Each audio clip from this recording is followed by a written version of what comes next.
Yes, come in. Have a seat and say your arguments. Right time.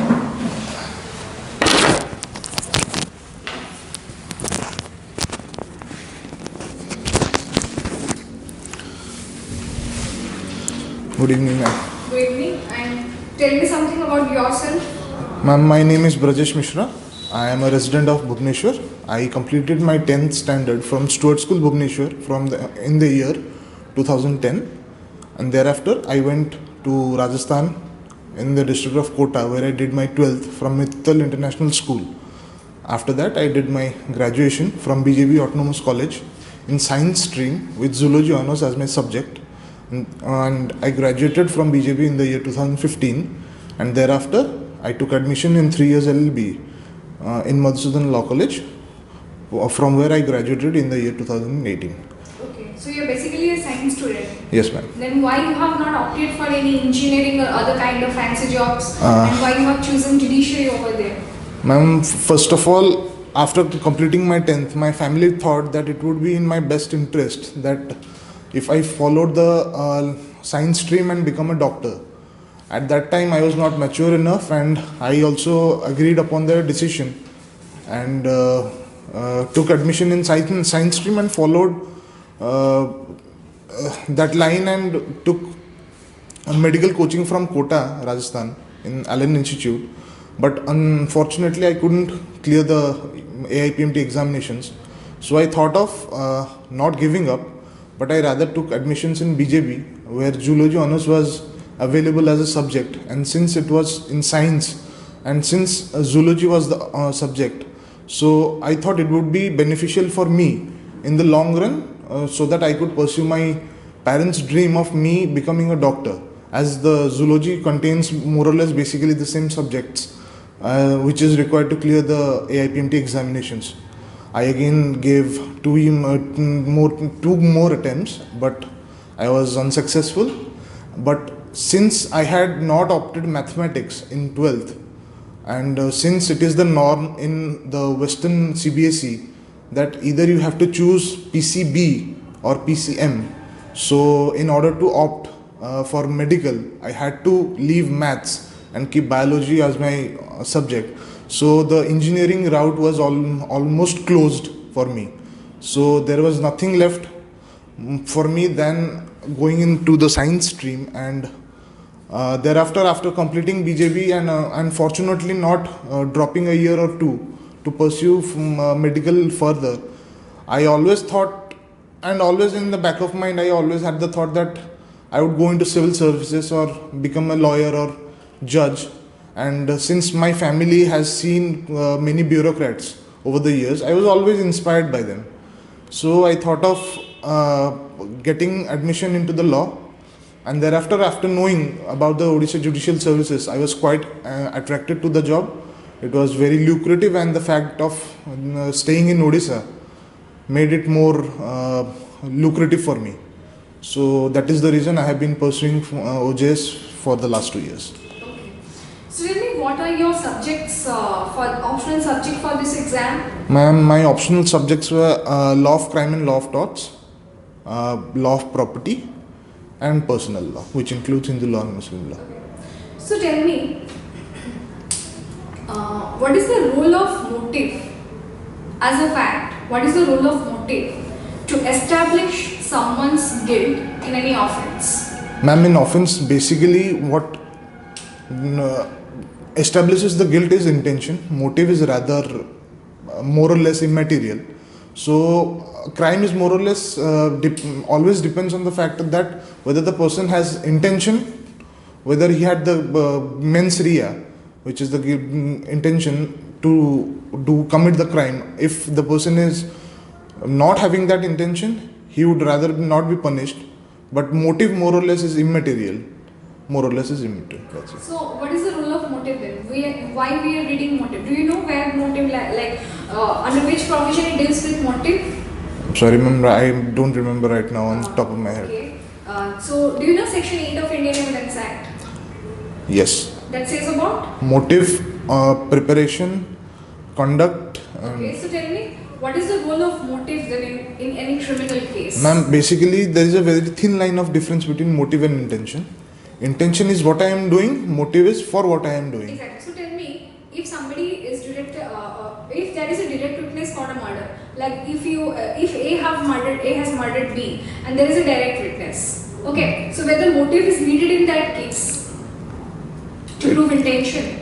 Yes. If there is a direct Yes. witness. But still then ma'am, motive more or less becomes important to justify whether the person has intention or not.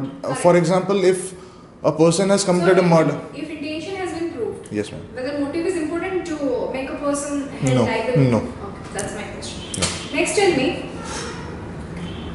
do you know in which case the Supreme Court omitted adultery as an offence?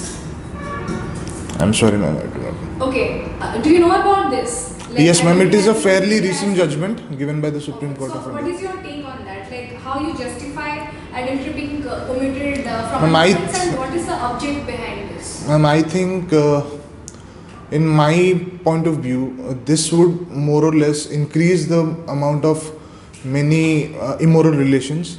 I think it should be punished if a person is having an illicit affair with someone's spouse, and by omitting that punishment, it will more or less give rise to the number of immoral relations. So that's not. I feel that is not that was not needed. Needed. Okay. And what is about triple talaq?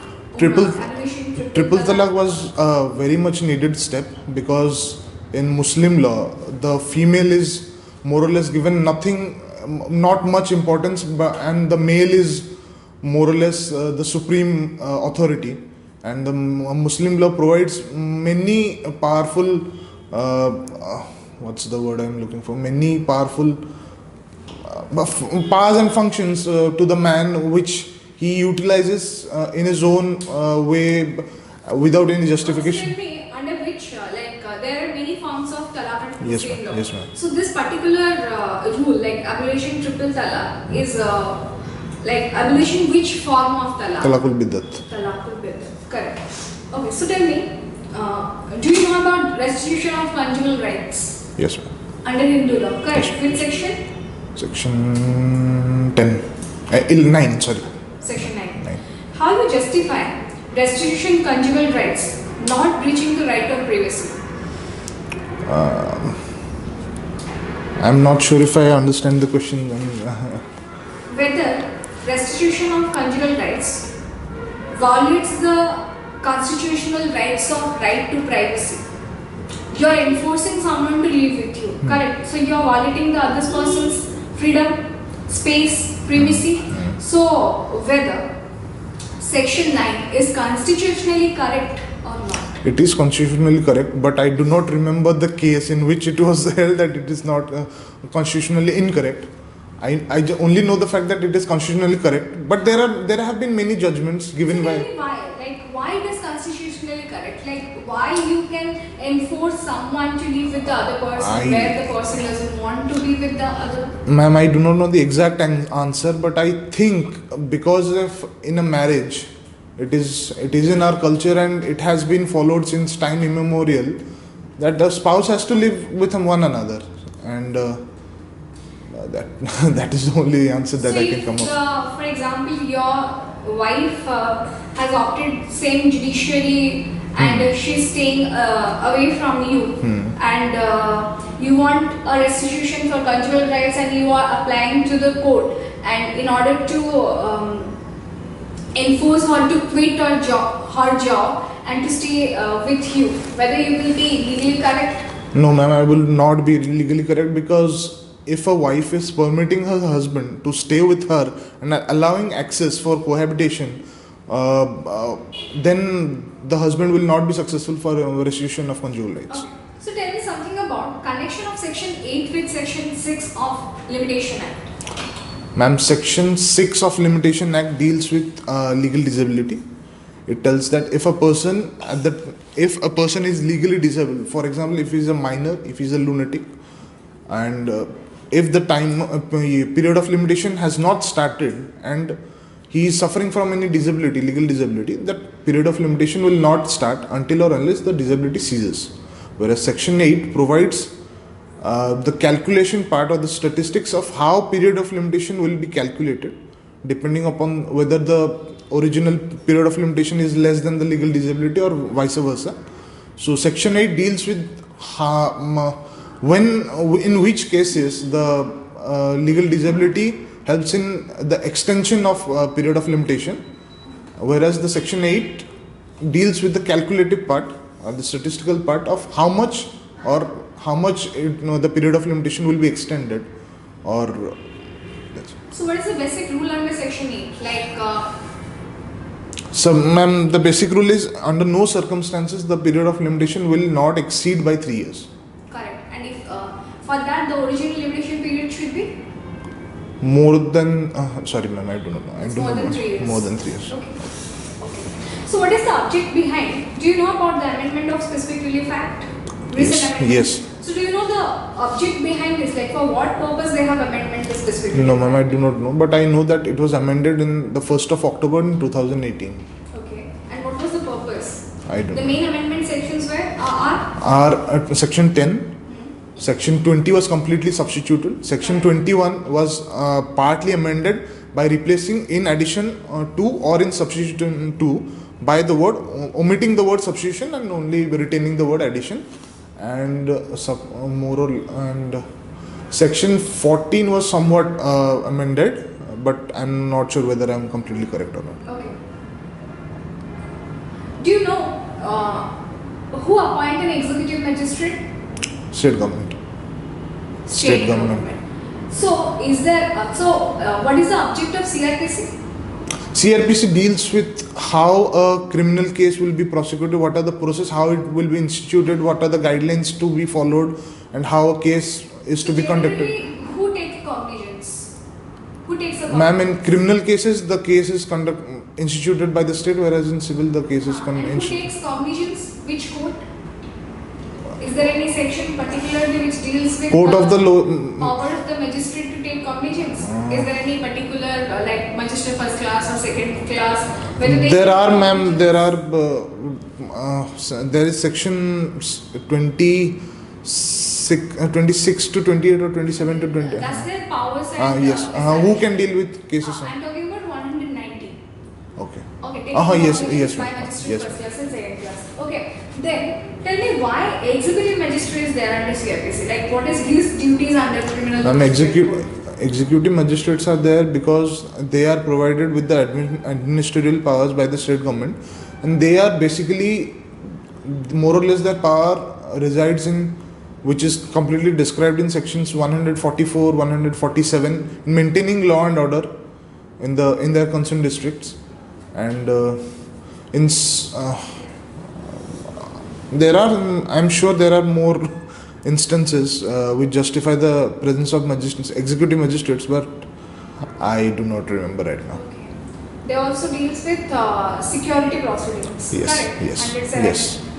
Security for good behavior, breach of Correct. Okay. peace, and So tell me that security proceedings, whether the security proceedings under criminal procedure code have any connection with theories of punishment under IPC? If yes, then under which theory? I don't think there is a connection. So, is there any theory called preventive theory? So, don't you think Yes, by, ma'am. It is one of the 5 theories. So Of don't you think by taking security from the perspective of Yes. others, you Now, can prevent it? yes. So this is the connection. Yes. So tell me, what is your take on capital punishment? Why it should be abolished? Why it should not be abolished? And don't you think by giving capital punishment to the offender, we are decreasing the human resource? Because see, a person is not a born criminal. Some lack is there, like social factors are there. So if we can teach them, if we can train them, and we can make them a good person and a good human resource, state will increase the income by they will give tax, and state can do many kind of progressive Yes, ma'am. works. So what is your take on capital punishment? Whether killing a person only is justified? I think it is justified, ma'am, because there should be a fear. There should be a fear among the hardened criminals that if they commit a heinous crime, then there is a equivalent punishment for them. No, it is true that human resources are much needed for the state, but as of the present condition, there is no shortage of human resources, and I am sure if the capital punishment is abolished, then there will be no more fear left among the hardened criminals. I am sure the less known criminals or less hardened criminals, they will not be affected by this, but the hardened criminals will be, because the less hardened criminals, they only get maximum a few years, but the hardened criminals, they are the ones who need to be punished, because the state needs to set an example that if you commit something heinous, if you commit a loss of life or losses of more than one lives, then you should be dealt accordingly, and I think it is much needed. Fine. So tell me, what are the provisions deal with solitary confinement under the Indian Penal Code? Ma'am, under solitary confinement, it can be given of maximum of 3 months, and in no circumstances it can be given more than 7 days at a time, with more than 7 days with a gap of 7 days, and I don't know. If somebody has been imposed with imprisonment and fine, and if in case he is not giving the fine, so what will be the next procedure? He will again be imprisoned, and the imprisonment will depend That's on for the substitution of the fine or for addition. not giving the fine? It is in addition to the imprisonment, the fine, the imprisonment which he will suffer for not giving the fine will be in addition to the imprisonment he has got, and the amount of imprisonment will depend on the amount of fine. So he doesn't need to give fine anymore in that case. No, ma'am, he has to give. Correct. Under which provision you can revive fine, like under which provision court revive fine, and within what years of punishment? It's somewhere around 60. Okay, tell me the 6, provision. 67, Tell me the provision. Within how many years the court can revive the 6. fine? 6 years. And if the imprisonment is more than 6 years? Then I'm sorry. Till the imprisonment. Till then. Okay. Now tell me, do you know about section 31 of Criminal Procedure Code? No, ma'am, I do not remember right now. Have you ever heard about any concurrent jurisdiction and concurrent sentences or consecutive sentences? Yes, ma'am. Okay, so what is that? Concurrent means one sentence, two sentences which run parallelly together, whereas consecutive sentences mean a person who has been who has received 2 sentences, the second sentence will start after the completion of the first sentence. Is there any specific rule regarding to this? Like, is there any general rule for giving concurrent punishment or consecutive punishment? I am sure there is, but Okay. Can a person who has already jumped the bail can be released on bail? A bail jumper, whether can again be given bail or not? yes. Under which circumstances and under which provision? I don't know. What is the difference between 32 Indian Evidence Acts, Section 32, Clause 5 and 6?